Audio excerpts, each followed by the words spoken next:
make it when everything is turning bad. Insecurity kicks in again and again, over and over. To me, I'm on a damn roller coaster. I've been to hell and back, working while getting tired and older. The negativity's flowing, I'm showing them no emotion. My dreams are whitewater peaking, your dreams are floating in the ocean. While I'm making it happen, I cut it down like a fraction. I'm looking back and reacting at all these people, I'm laughing. All this bullshit they talking can't hold me back, I'm a savage. Never turn my back cause you'll stab it.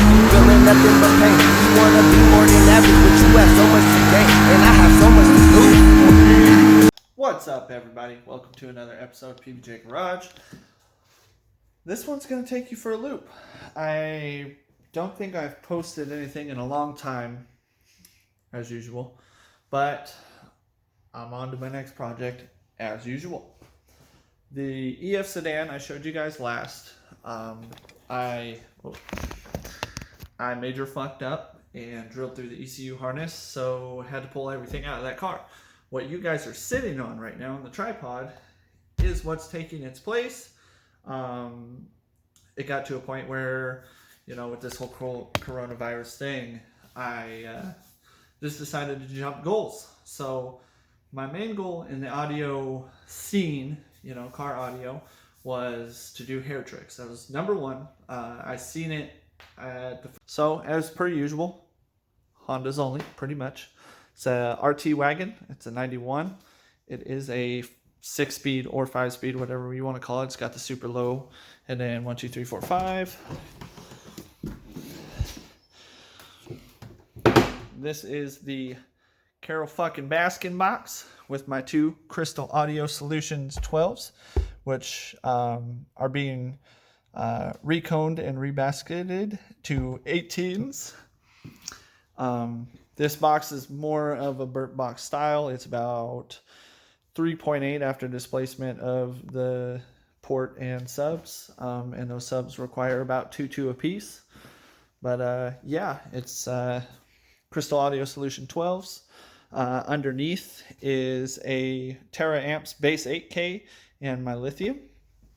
I have 2 runs of power and 2 grounds going to the back. You can see those there. My sky high wire and distribution block, fuse holder, whatever you want to call it. Front battery delete, basically. I just have that there just as a junction. And then a Autotech 320 amp alternator. Kind of bogs down a little 1.6 a little bit, but that's all right. And then I got my bass knob there. Deck. Anyways, this setup on my SPL Labs meter up there. The highest I metered so far, dumbass, is 150.2, and that's with this box, full tilt. I didn't clamp it, so I don't really know, but I'd say probably upwards of 5,000 watts, which would have put me out of the class I was competing in. But one of my goals was 150s. Hair tricks, number 1, which it probably will do. And then 150 was my goal for my class, which I probably broke. But, you know, with this whole coronavirus thing, I've decided to jump to my next goal, which brings us to the rebuild of all of this. And these being recone and rebasketed to 18s.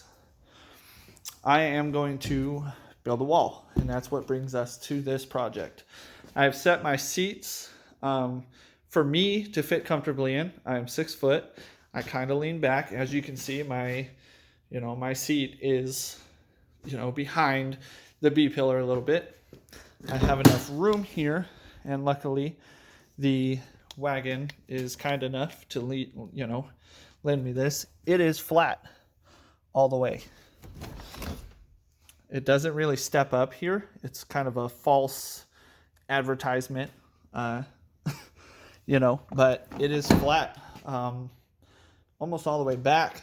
I would say there's maybe a 1 inch, 1.5 inch step up. So I guess I kind of lied. That goes back, but I have a false floor of a 1/2 inch MDF that kind of raises this up. So with that said, I'm going to bring the front of the box probably to this point, like maybe to the headrest, but I want to give it maybe an inch or two. After started, pull these out, get the subs out of the box, pull my amp, pull my battery, pull my wiring all to the front, and then I'm going to see about pulling all these panels. Everything from the B-pillar back is what I'm going to pull. Basically leave the front of the cabin stock because I'm still going to drive it. Let's get started.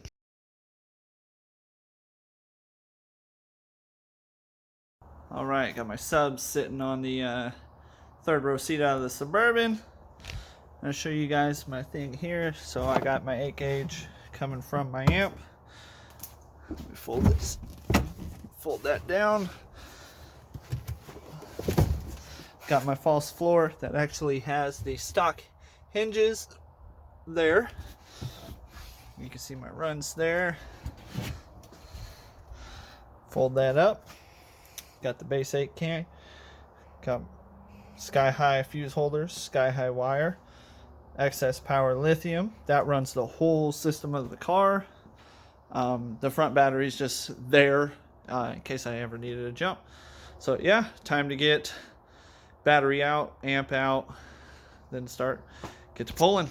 Well, I've been plugging away at it for probably another 10-15 minutes. Opened up the garage, give me some natural light in here. The seats are sitting right there.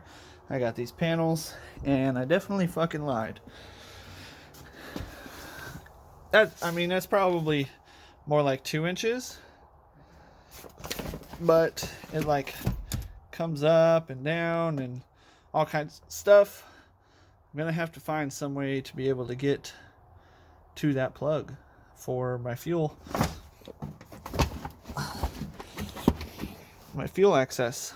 I'm gonna open it up just to make sure, and then same with this, just to make sure, see which one is fuel pump in case the fuel pump goes out. Because if that, like other EFs, you have to drop the tank. If I don't have to drop the tank to get to this then I'm going to try to figure out probably an access panel above it.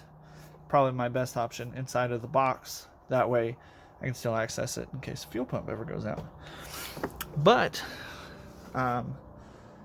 so that is definitely something I'm gonna have to figure out. Definitely gonna vacuum, get this thing as clean as possible, wipe it down, and foam the quarter panels. And I see a lot of people deaden here. I need to ask around and see if that is, if I have to. I have the deadener to do it, just it feels like a waste to deaden pieces that are contoured. So that's where I'm at. So what I've done, this is OEM foam, that's OEM foam, this is me, that's why it looks like garbage. So I got all my side panels out here, there, and then obviously kind of clean this up a little bit, more so just vacuumed.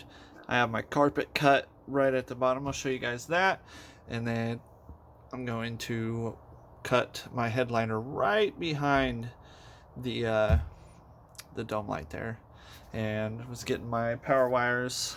They're already ran, and then I have the one ground here right now. I took the other one out because it was pretty short and it doesn't reach back here, so I'll need to order more of that.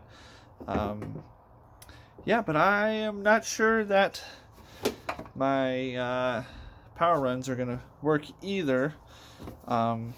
They're pretty much, if I built the shell to, I'm gonna say I'm probably gonna stop here. That way it's kind of aligned with this, and that'll be the very back of my box, or my shell I should say, and that should give me quite a bit of space here, and I'm gonna go all the way as wide as to here. But anywho, I don't really know what to do with this gas tank hump right here, so that's kind of a pain. Haven't figured that out yet. Might have the box angled and then come up, we'll see. And yeah, so this is what I'm doing right now, and then I'm gonna start actually down there with the box, and I'll show you that now. So like I said, I got it cut. I probably cut it further forward than I really need to, but I figured, I don't want to have to cut it again. So I got it cut all the way across, probably not the straightest. The carpet's all curled up right here. RCA sitting there. And then I'm going to 2x4 or 2x6 across here, and come up and bring it up probably a few pieces here, with kind of an access panel around that to level it to here, and then straight back. And then, like I said, I'll cut right behind my dome light there, and then all of this will be bare. And I still don't know if I'm going to take my rear door panels off or not. Think I'm going to. That way it just ease, I guess. But I really don't know if it matters, because they're not going to obstruct anything, so I might just leave them. So I'll pick up back with you guys once I get the 2x6s started. And it is the next morning. I just started, wanting to get a fresh start. Foamed in a little bit there. That's from yesterday. It splooged out. Done some up here. Got me a little ball sack hanging there, all up in there. I put the headliner up to kind of hold it, and then when I pulled it down, this little ball sack started happening. But I got PL spread all on this. From all the videos and stuff I've seen, everybody's got brown, or like a brownish colored PL, but I got the 8X, and I think it's because maybe I grabbed the Fast Premium. I'm not sure. Maybe I even grabbed the wrong stuff, but everybody said PL 8X. That's what I grabbed. Comes out great. Don't know why. Anyways, I got some holes for my old seats. My bottom seat bolted in, had a little piece, so countersunk using those bolts. Got it all squished in here with a 2x4, and then been kind of using this piece here just to kind of see, what I need to do. So I think what's next is probably on this piece, on top of this, just a 2-inch strip of some of this pine here, and I'll probably cut this piece down and just cut it in half or whatever and make it a strip, because this doesn't matter too much, because this will be like the front of the baffle, so this will be where the baffle will mount to basically seal. It is a little angled, which from what I can see, that's not as far forward as I like, so I might add another 2x4 to this, to the front side, because I had obviously you can't see it now. See if I can get you guys in there. There's a little lip under here that comes, I can only get maybe a tip of my finger in there, and then it's that lip instead of building off of this. So I might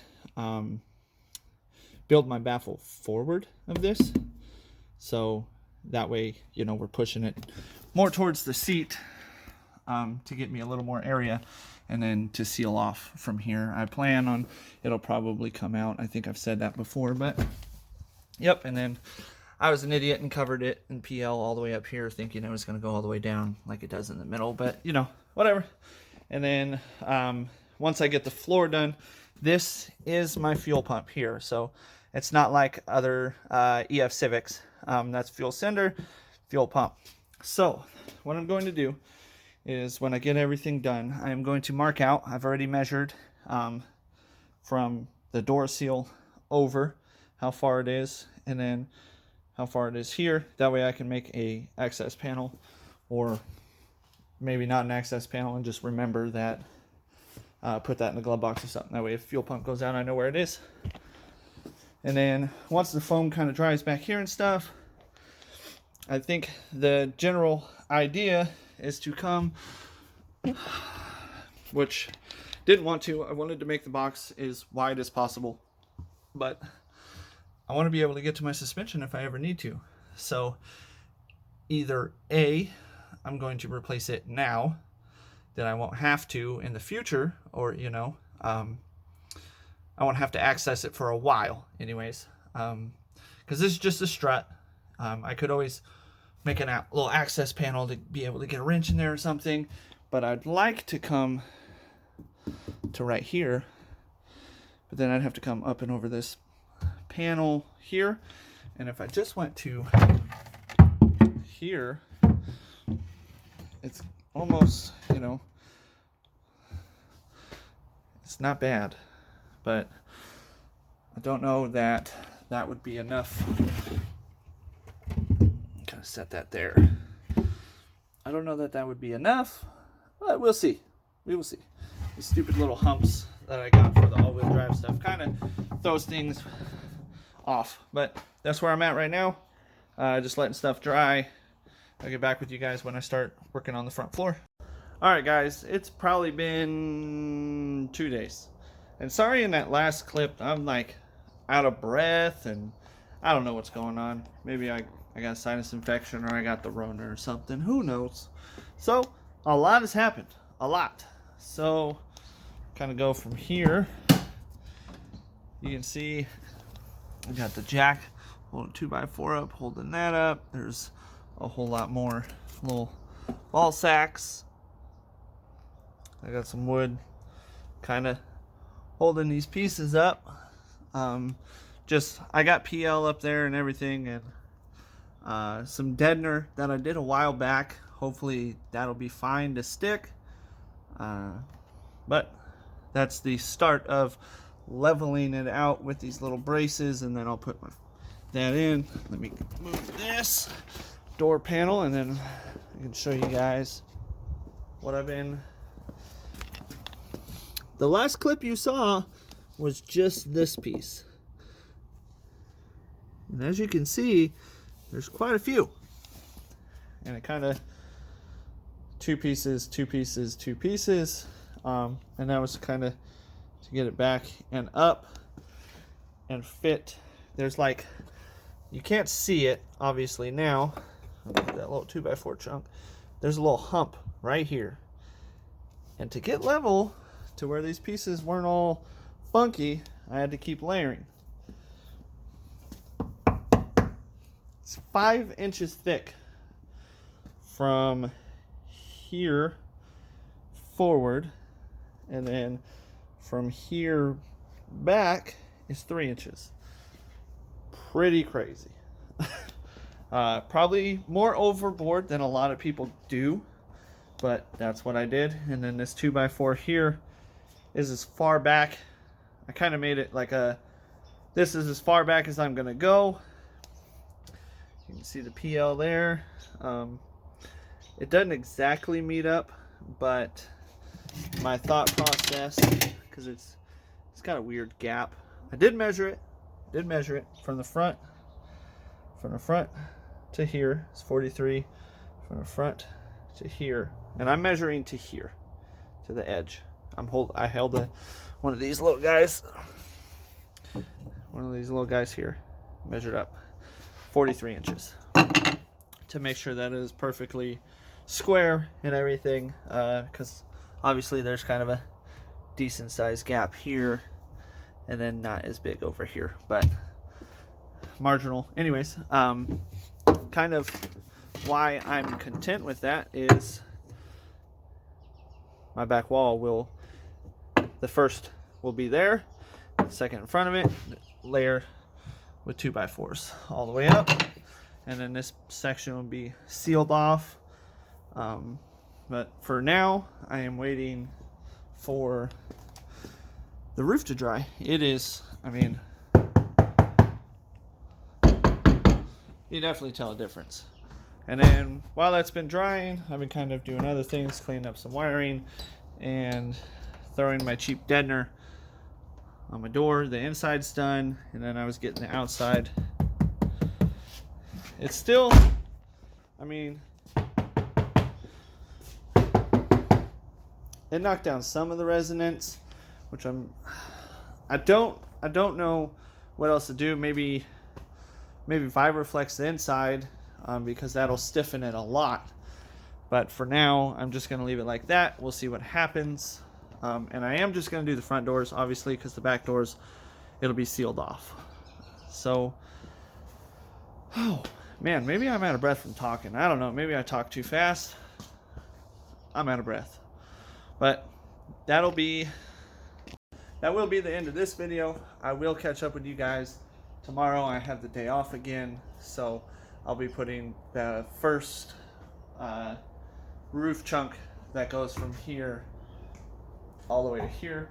Now, you know, I'll show you that tomorrow. So I appreciate you guys for watching my videos. As always, if you liked the video, go ahead and give it a thumbs up.